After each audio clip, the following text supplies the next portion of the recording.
Hello बच्चों, मैं सुधांशु नैन आप सभी का स्वागत करता हूं डीएनए बायोलॉजी क्लासेस चैनल पे। बच्चा, हम लोग स्टार्ट कर चुके हैं 1 मिनट 1 कॉन्सेप्ट की सीरीज। ये सीरीज आपके लिए काफ़ी हेल्पफुल रहेगा नीट एग्जाम को लेकर। एग्जाम में पढ़ने के लिए बहुत कुछ है, पर हर चीज़ का अपना अपना क्या होता है, तरीका होता है। अब ये लास्ट मोमेंट चल रहा है, ठीक है। आपके लिए पता होना चाहिए कि आपका कौन सा टॉपिक से सवाल आते रहे हैं, ठीक है। आपके लिए मेजर टॉपिक्स कौन से होते हैं, जब भी आप रिविजन करें तो उन टॉपिक्स को ध्यान में रख सकते हैं। इसके लिए क्या बनाया गया, ये सीरीज बनाया गया है, ठीक है। आज हम लोग जो सीरीज में है क्या देखने वाले हैं कि जो हमारे लोग का नेमिंग होता है किसी भी प्लांट्स और एनिमल का, उसके लिए बारे में समझेंगे कि नेमिंग किस तरह से किया जाता है और उनके लिए क्या हमारे प्रीवियस ईयर से सवाल बन चुके हैं, ठीक है। समझिएगा बच्चा लोग। अब स्टार्ट करते हैं अपना कॉन्सेप्ट। देखिएगा, जो भी हम लोग नेमिंग करते हैं किसी भी प्लांट्स और एनिमल का, ठीक है, उसके लिए दो संस्था बनाए गए हैं। एक संस्था बनाया गया अपना ICBN और एक संस्था बनाया गया अपने पास ICZN। जो प्लांट्स का नेमिंग होता है वो कौन करते हैं, हमारे ICBN करते हैं, और जो हमारे एनिमल्स का नेमिंग होता है वो कौन करते हैं, हमारे ICZN करते हैं, ठीक है। फुल फॉर्म भी याद रखना जरूरी है आपके लिए। जो ICBN होता है उसका मतलब क्या होता है, हमारा फुल फॉर्म क्या होता है, international code of botanical nomenclature, ठीक है। ये क्या करता है, नियम बनाते हैं, प्रिंसिपल बनाते हैं और क्राइटेरिया बनाते हैं किसके लिए, प्लांट्स के नेमिंग के लिए। और ICZN का मतलब क्या होता है, international code of zoological nomenclature. Clear बातें, ध्यान रखिएगा, इनका फुल फॉर्म भी याद रखिएगा और कौन किसको नेमिंग करता है ये भी ध्यान रखिएगा।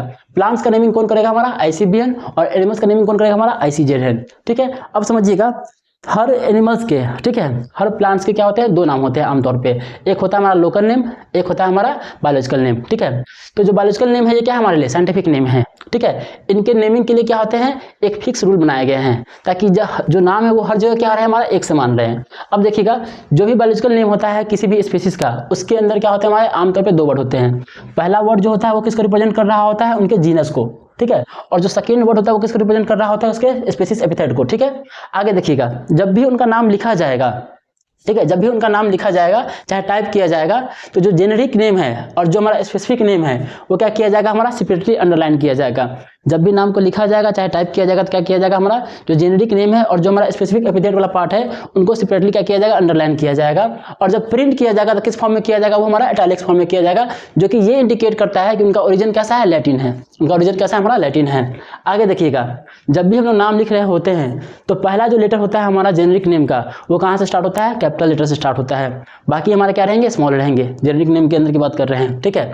और जो हमारा फर्स्ट लेटर है स्पेसिफिक एपिथेट का, वो कैसा रहेगा, स्मॉल भी रहेगा, ठीक है, स्मॉल ही रहेगा। और बाकी जिसको इसके पार्ट होते हैं वो भी क्या रहेंगे, हमारे स्मॉल ही रहेंगे। क्लियर बात है। अगर किसी साइंटिस्ट का नाम हमको लिखना है, ठीक है, तो वो नाम किसके बाद लिखाएगा, हमारा स्पेसिफिक वाला हिस्से के बाद लिखाएगा। जो हमारा स्पेसिफिक एपिथेट है उसके बाद क्या किया जाएगा, साइंटिस्ट का नाम लिखा जाएगा, और वो भी शॉर्ट फॉर्म में लिखा जाएगा, एब्रिविएटेड फॉर्म में लिखा जाएगा। क्लियर बात है। इस बात को ध्यान रखिएगा। यहाँ से अपने एक सवाल बन चुके हैं प्रीवियस ईयर के अंदर और कई बार रिपीट भी होते आए हैं, ठीक है। तो इस तरह का कंसेप्ट आपके लिए हम लाते रहेंगे। अगर आपको कोई स्पेसिफिक टॉपिक समझना है तो कमेंट्स के अंदर बता दीजिएगा, हम लोग उस टॉपिक को लेकर आपके लिए लेक्चर लेके आ जाएंगे। आज के लिए बच्चा धन्यवाद। पढ़ाई ठीक से करते रहिए। विंटर का मौसम चल रहा है, तो अगर अब भी पढ़ाई बिगड़ा तो पूरा का पूरा क्या हो जाएगा, अपना मेहनत बेकार हो जाएगा। तो आपको इस बात पे ध्यान देने की जरूरत है कि अगर आप साल भर मेहनत करें हैं तो बस 2-4 महीने की बात है, पूरा का पूरा करियर बन जाएगा आपका।